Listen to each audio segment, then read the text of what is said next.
Comparison is the thief of joy. Oh, we've heard that quote many times, yet it's so easy to fall into the draining habit of comparison. Let's talk about how to stop and why it's important for our health's sake. Welcome to episode 87. Stop comparing, start living, unlocking joy in your own story. Join me to learn how to let go of societal pressures and embrace the freedom that comes with truly living your own story. It's time to step into a life where you feel light in mind and body, not burdened by comparisons. It's time to embrace your uniqueness and celebrate your micro and macro wins. Hi, I'm Clarinda, and you are listening to the Feel Light, Mind and Body podcast, created for women like you. Women who are experiencing success in so many areas of life, but are struggling with weight loss, stress eating, and decreased energy. Losing weight can feel hard, heavy, and restrictive. That's why every week I will be offering you a different perspective, tips, encouragement, and a unique approach so that you can feel lighter in your mind and body rather than feeling deprived, frustrated, or discouraged. What if you could feel free, yet in control around food for the rest of your life? What if you could enjoy your experience of losing weight and getting healthier?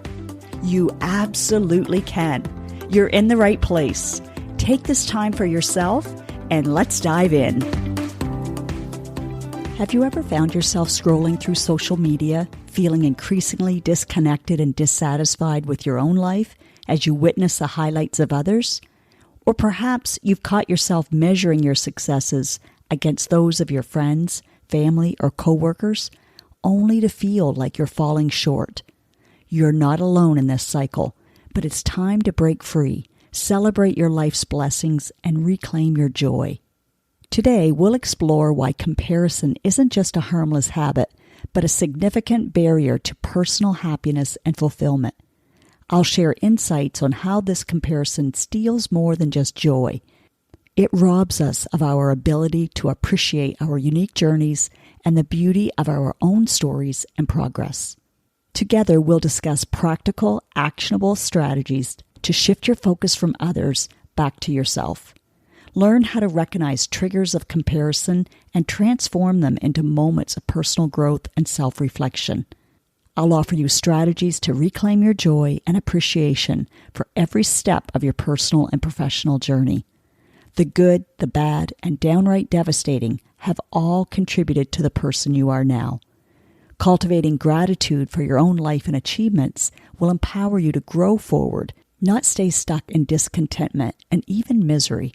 Most importantly, this episode will help you understand the profound impact of embracing your own path on your mental well-being. You'll discover how shedding the weight of comparison allows you to live more freely and make decisions that align with your values and aspirations. Let's look at 5 ways comparison steals your joy. Number 1, disconnection. Comparison disconnects you from others, yourself, and your goals. When you focus on what you lack rather than your progress, you miss the joy of the moments and fail to connect with those around you. Your mind will be preoccupied. For instance, at social gatherings, you might find yourself caught up in comparing your body, hair, or clothes to others, leading to self-consciousness and withdrawal instead of engaging fully. When it comes time for a group picture, you may try to hide behind someone or be missing in action for a sudden washroom break. As far as your goals go, you may disconnect from your before story because you're comparing it to their after story of already reaching or maintaining their goal. How fair or kind is that to yourself? The second way that comparison steals your joy is increased pressure and stress. Living in a constant state of comparison adds unnecessary stress and pressure, which are linked to numerous health issues like heart disease and weakened immune responses. This stress can trigger emotional eating or drinking, compounding the problem. Number 3, jealousy and gossip. Jealousy often leads to gossip, which can strain or even ruin relationships. Have you ever noticed how frequently that gossip gets back to you? Whether you're the one gossiping or the one being gossiped about, it's a very low energy vibe. Gossiping creates a negative energy that feeds more stress, anger, and discord, trapping you in a cycle of low self-esteem and resentment. Been there? I have, and it feels awful, doesn't it? Maybe not at the moment when it feels juicy, but later when you're alone. 4. Stagnation. Constant comparison can keep you stuck in your stories and excuses, leading to missed opportunities and experiences. This stagnation prevents personal growth and fulfillment. It keeps you from attracting great relationships that level you up rather than weigh you down. It keeps you in boredom, resentment, and you're not a lot of fun to be with. 5. Loss of gratitude. Perhaps most importantly, comparison robs you of gratitude, which is essential for experiencing true joy and contentment. Gratitude helps you find peace and acceptance in your circumstances, which is far more satisfying than feelings of envy or resentment. Gratitude is essential for optimal health and energy. Knowing this intellectually is one thing, but applying it is another. So let's look at 4 strategies to reclaim your joy. Number 1, awareness and curiosity. Begin by noticing the physical and emotional signs of jealousy or comparison. Notice when the jealousy feeling first starts to well up. You know that feeling, just like I do. There's a physiological response. Your heart might start beating faster. You might feel a flush of warmth as your blood pressure rises, and maybe a sick feeling in your stomach. Immediately check in with yourself with self-compassion and ask, why is this bothering me? Get curious about what you can learn about yourself. Is it something you feel you're missing out on or want more of in your life? How can you create your version of that? What is holding you back? Is it fear, insecurity, doubt, lack of self-confidence, support, money, time? That's the work to be done. That's when you can use your energy and mental bandwidth to figure out how you can create a fun experience that doesn't have to look like theirs. Another stress hormone that may be released is adrenaline, and that may make it difficult to relax and sleep.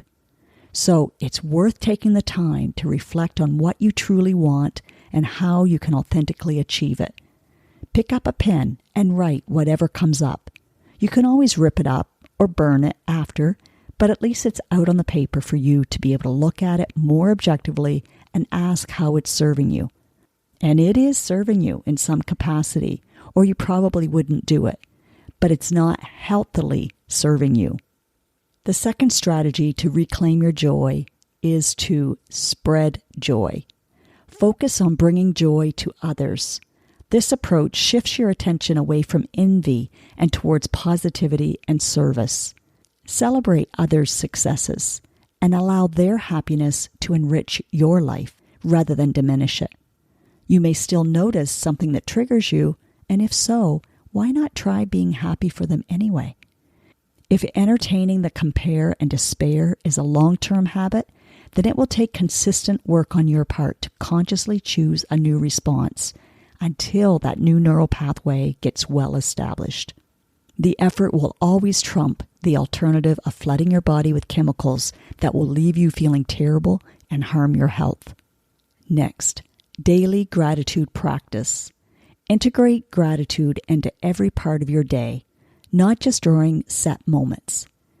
Making it your life practice might look like closing your eyes in the shower and feeling gratitude for the flow of warm water on your body, pausing before a meal and giving true heartfelt thanks rather than a dutiful routine.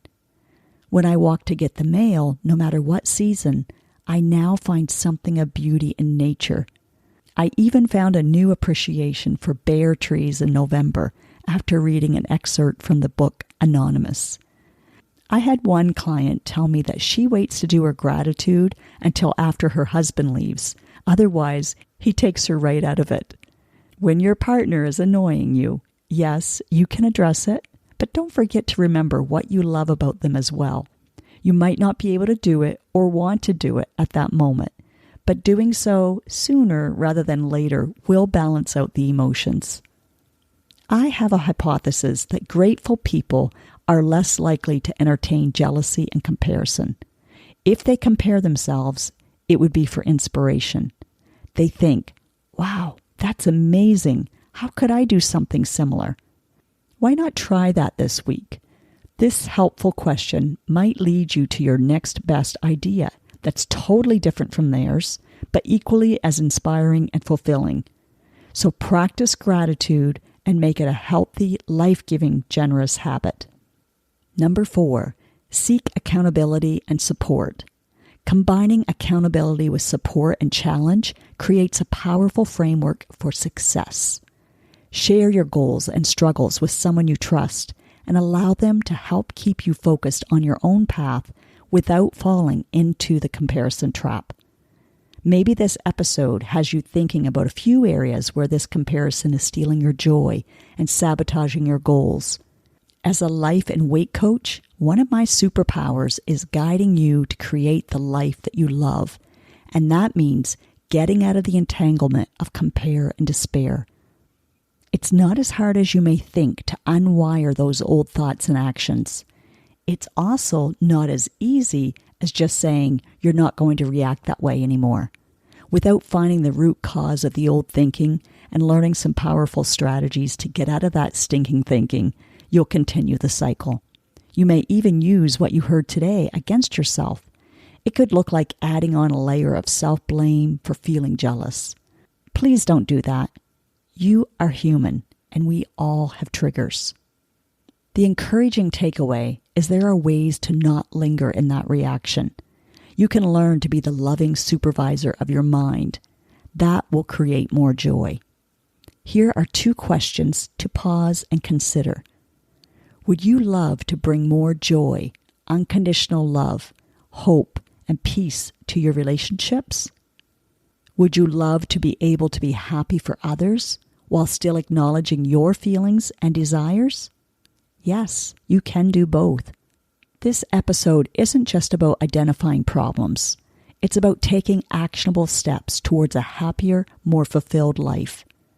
If you're ready to dive deeper and truly transform your relationship with yourself and others, consider joining me for a free 20-minute session. Together, we can tailor a beginning plan that resonates with your goals and challenges. Whether you decide to work with me or we identify a different resource as your next step, you'll leave our session with greater clarity and encouragement.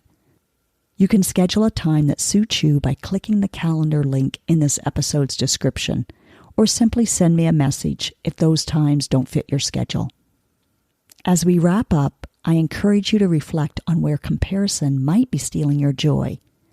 Identify 1 or 2 specific areas you can begin to work on today. Remember, it's about progress, not perfection. Embrace the journey of self-discovery and allow yourself to enjoy your own unique life, free from the shadows of comparison. Let's commit to celebrating our individual journeys and finding joy in our unique paths. Regular gratitude shifts your focus from what you lack to what you have, reducing the urge to compare. Are you ready to turn these insights into action? I'm here to help guide you. When you make these shifts, you'll notice less mindless eating or distracted drinking. Your stress hormones will lower, resulting in better sleep and more energy, and you'll feel lighter in your mind and body.